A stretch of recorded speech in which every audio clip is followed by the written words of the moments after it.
तो मेरे प्रिय देशवासियों, हमको क्या करना है ये हमें सोचना होगा। इस देश के नेताओं को, इस देश की जनता के प्रति कैसा रवैया रखना है ये सोचना होगा। और भारत के शासन प्रशासन और जुडिशियरी को ये सब सोचना है कि इन सब का भारत की जनता के प्रति रवैया कैसा होना चाहिए। हम देखते हैं कि किसी भी चैनल को अगर ओपन करते हैं तो हमें उसमें दिखाया जाता है राशिफल, धर्म, भगवान और जाने क्या क्या, जो इंसान को अंधविश्वास में डुबोने के लिए किस तरह से प्रयास किया जाना चाहिए उसको इस देश के न्यूज चैनलों में दिखाया जाता है, इस देश के दुनिया भर के चैनलों में दिखाया जाता है। लेकिन भारत का संविधान क्या कहता है ये भारत के सुप्रीम कोर्ट ने आज तक कभी किसी भी चैनल को बाध्य नहीं किया कि बगैर इसके आप नहीं दिखा सकते। किसके? भारत के संविधान के। और भारत का संविधान कहता है समाजवादी, धर्मनिरपेक्ष, लोकतांत्रिक गणराज्य बनाने के लिए क्या करना है।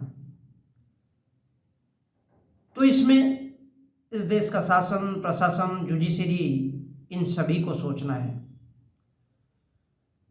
और जब हम ये देखते हैं तो हमको समझ में आता है कि ये कौन सा लोकतंत्र है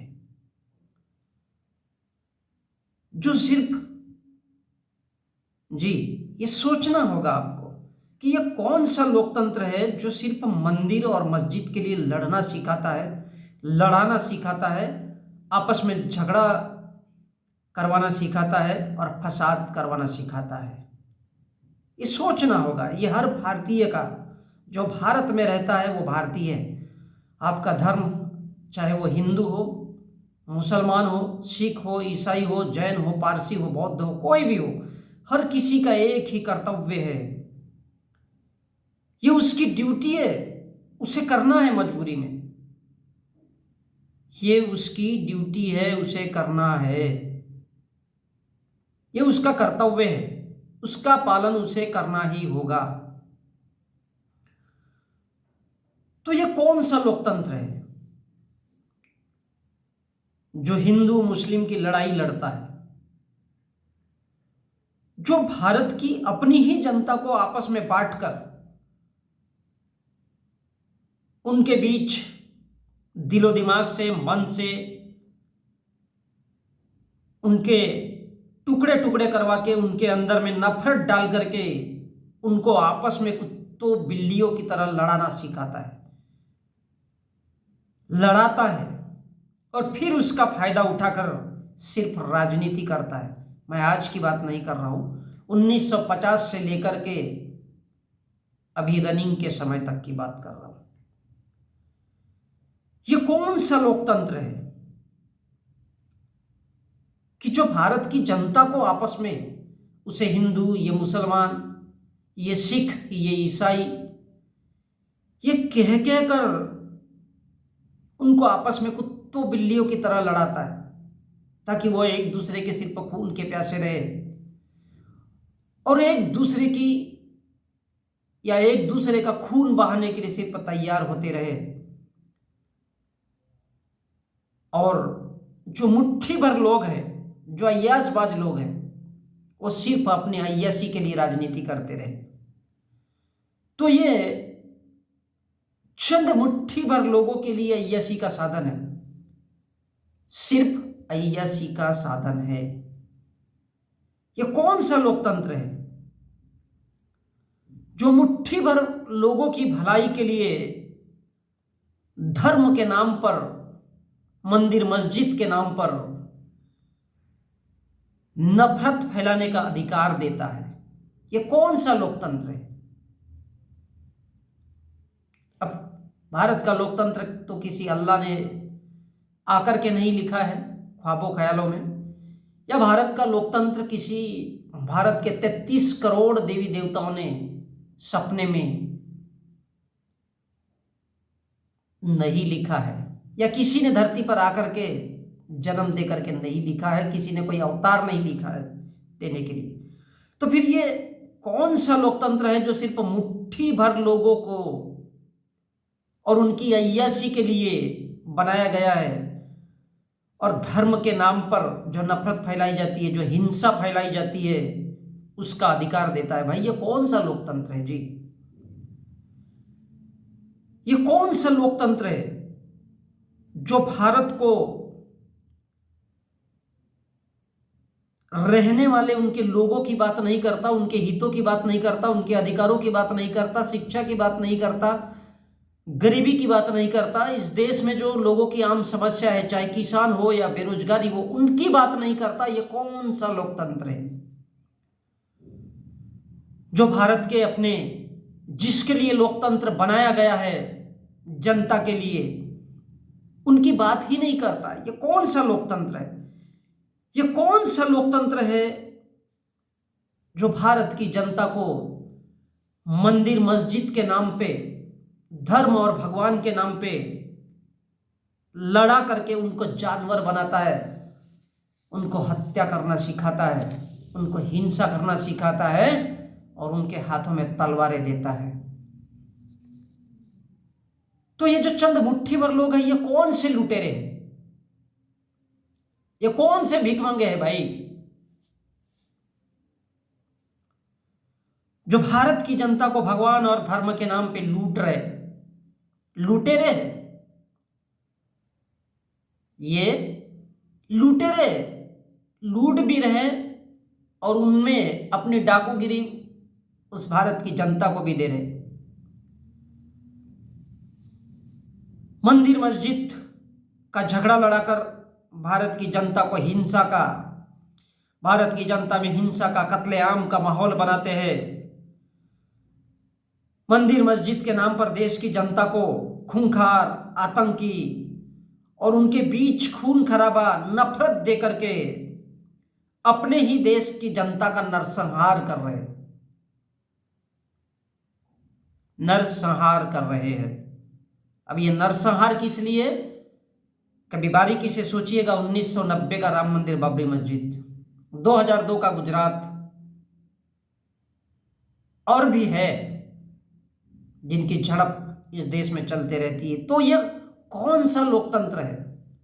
कौन है इसके जन्मदाता? कहां से आए हैं ये लुटेरे? चंद मुट्ठी भर लोग जो सिर्फ अपनी ही अय्याशी का साधन ढूंढते हैं। ये वही लोग हैं जिसे भारत में उच्च वर्णीय कहा जाता है, उच्च जाति के लोग। और सवाल इस बात का है कि जब भारत का संविधान, भारत का लोकतंत्र मंदिर मस्जिद के नाम पर हो रहे नरसंहार की इजाजत नहीं देता, तो फिर एक नया फंडा निकाल देते हैं। अब इस नए फंडे में उनके नारे आ जाते हैं। तो ये कौन सा लोकतंत्र है जो भारत की जनता को आपस में लड़ाए और ऐसे जंगली जानवर नेताओं को क्या कहा जाना चाहिए? उनके साथ क्या होना चाहिए?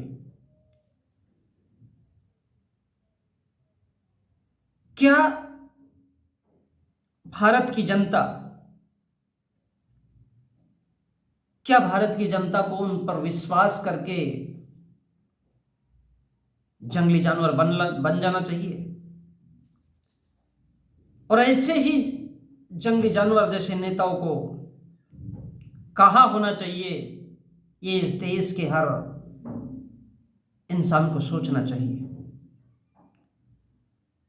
और इतनी सी बात इस देश के लोगों को कभी समझ में नहीं आती कि वो मुट्ठी भर लोग चाहते क्या है। मेरा देश गरीब नहीं है, लेकिन भारत के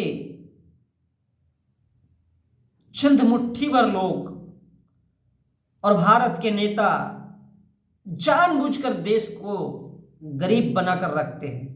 वो इसलिए रखते हैं क्योंकि उनको पता है कि इस देश के लोग जिंदा लाशें हैं, मुर्दा है, जानवर है, इन्हें किसी भी तरह से अपने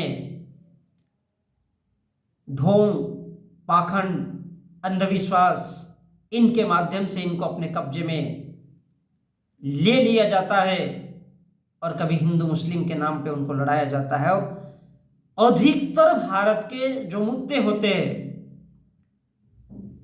लड़ाने के लिए, वो दलित, अंबेडकरवादी, आरक्षण, मंदिर मस्जिद, धर्म, भगवान, इस प्रकार के मुद्दों में, लेकिन भारत की जनता की मूलभूत अधिकारों की बात नहीं होने देते।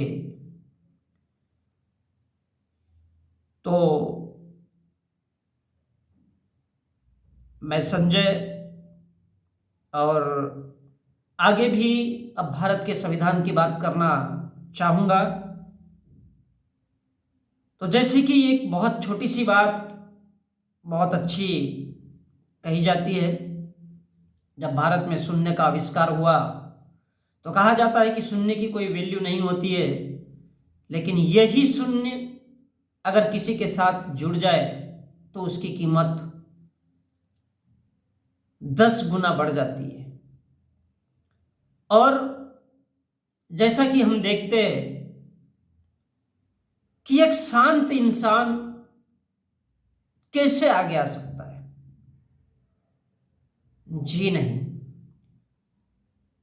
तो इसके लिए न्यूटन का पहला नियम बहुत अच्छा है कि एक बॉल अपनी प्रारंभिक अवस्था में होता है, स्थिर अवस्था में होता है, लेकिन जैसे ही उस पर बाह्य बल कार्य करता है वो अपनी जगह से विचलित होता है। और मेरे आने का भी और ये सब कहने का भी यही अर्थ है।